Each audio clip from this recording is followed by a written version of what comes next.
Russia మీద గెలిచిందో ఓడిందో తనకి తానే తెలియక అమెరికా యూరప్ దేశాల్లో చేతుల్లో పావుగా మారి తన దేశాన్ని నాశనం చేసినట్టు ఉక్రెయిన్ అధ్యక్షుడు జెలెన్స్కీ మానసిక సంతృప్తి కలిగించుకోవడానికి తన దేశ ప్రజల మానసిక సంతృప్తి పరచడానికి కొత్త ఎత్తు వేస్తున్నారు. ఉక్రెయిన్ మీద యుద్ధానికి సంబంధించినటువంటి సీనియర్ రష్యా నేతలు అధికారులు విచారించేందుకు అంతర్జాతీయ న్యాయస్థానం ఏర్పాటు చేయాలని ప్రణాళికలను ముందుకు తీసుకొచ్చారు. ఈ మేరకు ఆయన మానవ హక్కుల సంస్థ ఐరోపా కౌన్సిల్తో ఒప్పందం కుదుర్చుకున్నారు. ఈ సంస్థ కలిసి ఉక్రెయిన్ ప్రత్యేక ట్రిబ్యునల్ ఏర్పాటు చేయబోతుంది.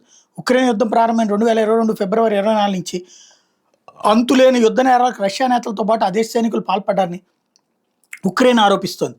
ఈ ట్రిబ్యునల్ లక్ష్యం వారిని విచారించడం. చట్టం ఉందని ప్రతి యుద్ధ నేరస్తుడు తెలుసుకోవాలి, ఇది రష్యాకు వర్తిస్తుందంటూ ఒప్పందం మీద సంతకం చేసిన అనంతరం జెలెన్స్కీ వ్యాఖ్యానించాడు.